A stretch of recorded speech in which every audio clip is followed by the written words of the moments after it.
வணக்கம். சற்று முன் கிடைக்கப்பெற்ற ஒரு மிக மிக முக்கியமான செய்தி ஒன்று வெளியாகியுள்ளது. பெரிதும் எதிர்பார்க்கப்பட்ட வழக்கின் இறுதி தீர்ப்பு தற்பொழுது வெளியாகியுள்ளது. வழக்கறிஞர் ஓபிஎஸ்ஸின் வழக்கறிஞர் ராம்குமார் அவர்கள் வெளிப்படையாகவே தற்பொழுது இறுதி தீர்ப்பு என்னவாக இருக்கும் என்பதை தெரியப்படுத்தியுள்ளார். அதிமுக 2021 சட்டமன்ற தேர்தலுக்கு பிறகு தோல்வியடைந்தவுடன் அவசர செயற்குழு கூட்டத்தை கூட்டி அதற்கு பிறகு பொதுக்குழுவை கூட்டி தன்னை தானே பொதுச்செயலாளராக அங்கீகரித்து கொண்டார் எடப்பாடி பழனிசாமி அவர்கள். இதை எதிர்த்து ஓபிஎஸ் அவர்கள் பல வழக்குகளை தொடர்ந்தாலும் தனது அதிகாரத்தை பயன்படுத்தி அனைத்திலிருந்தும் தப்பித்து விட்டார். இறுதியாக உச்சநீதிமன்றத்தில் மேல்முறையீடு செய்து இந்த வழக்கு விசாரணை நடைபெற்று கொண்டிருக்கிறது. இதில் தேர்தல் ஆணையத்தின் அனுமதியுடன் தற்பொழுது ஓபிஎஸ்ஸின் வழக்கறிஞர் ஒரு முக்கியமான ஆவணத்தை கொடுத்துள்ளார்.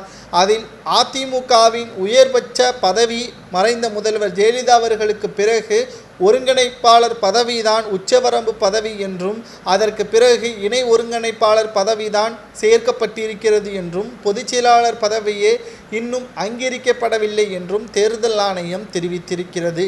ஆகையால் பொதுச் செயலாளராக எடப்பாடி பழனிசாமி அவர்கள் தேர்வு செய்யப்பட்டது செல்லாது.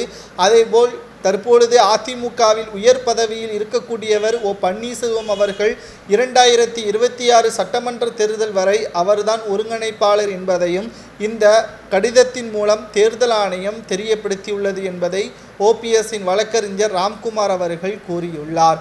இதனால் அனைத்திந்திய அண்ணா திராவிட முன்னேற்ற கழகத்தின் தலைமை நாங்கள்தான் என்று எடப்பாடி கூறிக்கொண்டிருக்கக்கூடிய நிலையில் அவர்களுக்கு மரண அடியாக இந்த செய்தி அமைந்துள்ளது.